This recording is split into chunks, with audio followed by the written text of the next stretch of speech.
Hey, welcome back. I'm Tony Jamie and I'm with Ravensdale Bible Academy. And today's Tony Talk is from our Think Again Christian courses. Now, many of our courses revolve around some kind of either direct political conversation or even indirect political conversations. But a lot of what we talk about, in fact, on our Instagram at Ravensdale Bible Academy, we talk a lot about politics. And the reason why isn't because we think that the political argument is the answer. No, that's just part of the step. I mean, what we're looking to do is to get people to think about what their current position is, and maybe it's extreme or unreasonable or has logical fallacies in it. And then to go from that position to, okay, well, what's the answer? Well, we don't believe the answer is political. We believe the answer is biblical. And so that's just kind of a starting point for us. But why the focus on politics? Well, the reason why is because, honestly, politics have become the religion of our day. It's literally a God substitute, right? So you look at a lot of people who don't go to church, who aren't religious. Well, what do they believe in? Well, in government they trust, right? In government they trust. Their confidence is in the laws and the systems that government provide. You combine that with a postmodern viewpoint, and what happens is politics becomes the forefront of American thought, of American activity, of American conversation, and politics infiltrates really about every aspect of our lives. So it becomes a pretty important issue. And then you think in terms of like critical thinking, especially thinking through watching a movie, right? Reading a news article, watching the news. How do you watch the news nowadays? How do you process the information? Because they're not giving us factual news anymore. Now almost everything has become editorial. Almost everything's become opinionated. And so you really have to be sharp when you're listening. So the reason why we look at politics law is, one, we really believe that this has become kind of at the forefront of ideology, right? And so whether it's directly called religious ideology or philosophical ideology, most definitely politics is at the forefront. Now, the second reason, I already talked about this a little bit, but politics are the problem, not the solution. Politics are the problem, especially in education. And in education is where politics kind of plant their seed. It used to be, look, you went to school to learn how to read, how to write, how to add, right? The 3 R's, reading, writing, arithmetic. Now you go to school to be indoctrinated. Now you go to school to be retrained regarding, okay, well, what's gender identity, LGBTQ, race relations, revisionist history. Even math is now under the Common Core, so 2 plus 2 doesn't necessarily equal 4. What's happened in America is politics, and there's no greater political power than the teachers union. And so politics has really warped the minds of our teachers, our professors, and it's a fuel to future generations. And so what happens is you send little Johnny off to school, and by the time he graduates from school, he doesn't know how to read, he doesn't know how to write, he doesn't know how to use critical thinking skills, but he hates America. He knows that. How does this happen? How is it that American students who have the privilege of going on to college and university come out radicalized against America?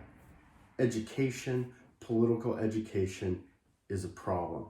And so the solution then is we have to retrain our minds. We have to contend earnestly, not only for our faith, especially with our children and souls, but for the minds. We have to renew the minds. And so the scriptures are very, very clear with this. I've mentioned before that the Bereans in Acts, they would study and examine things to make sure that they were so. Christians aren't afraid of the scientific method. Christians embrace the scientific method. You know what? Have questions, challenge the questions, have a hypothesis, test the hypothesis, examine the hypothesis, right? We want results, we want research. Gather the data and then argue it and then come to your final conclusions to where you finally do have facts and not opinions. We love science. We love real science. We don't like what about science. We don't like the idea that science can't predict what the weather is going to be tomorrow, but the whole earth is going to be destroyed in 10 years. That's not my kind of science. That's called faith. It's a religion. So the solution to retraining our minds to see if it's so is to understand that, look, the wisdom of the world is foolishness to God. It's foolishness. Man is trying to replace God, and in his effort to replace God, in his effort to reject God, he's hypothesizing the most ridiculous things that can be imagined. So if God did not create the universe, then, well, we've seen scientists come up with all kinds of things. The Big Bang Theory, spontaneous combustion, whatever. It changes every 50 years. And so follow the science, follow it where? The wisdom of the world is foolishness. Postmodernism can't even tell you what is real and what isn't real. They don't really believe in empirical facts. Everything is subjective, right? Everything can be questioned and challenged. Well, maybe in a classroom you can question whether or not a car is real, whether or not a car really exists, and whether or not you standing in the middle of the freeway getting hit by that car would really cause you damage. But in the real world, that's going to have an effect. And that's science.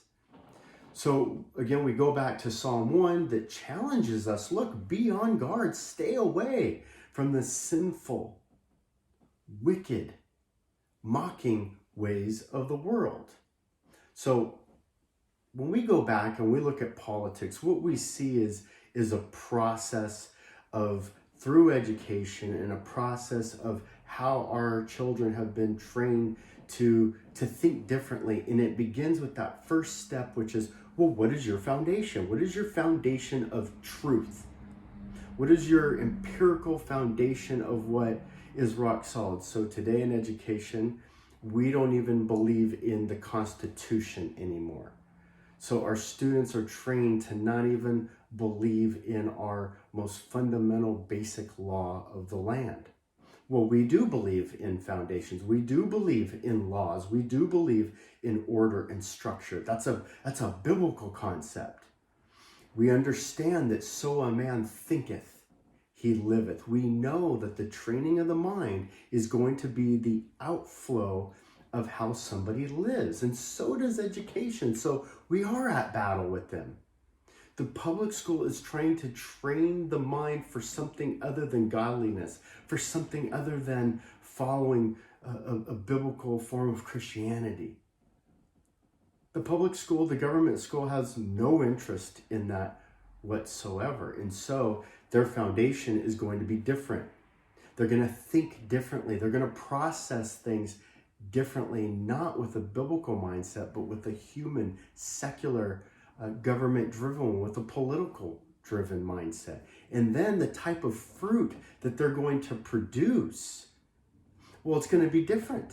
It's going to be a different type of fruit. It's going to be a different desire. It's going to be a different goal. And so quite literally, we are on two completely different paths. And so it's very, very important that we engage politics. It's very, very important that we understand, well, why do they have this type of fruit? Why do they believe this? Why do they think this? Well, it's because of their foundation. So a man thinketh, he liveth. That's what his fruit's going to be. His fruit's going to be. May God richly bless you.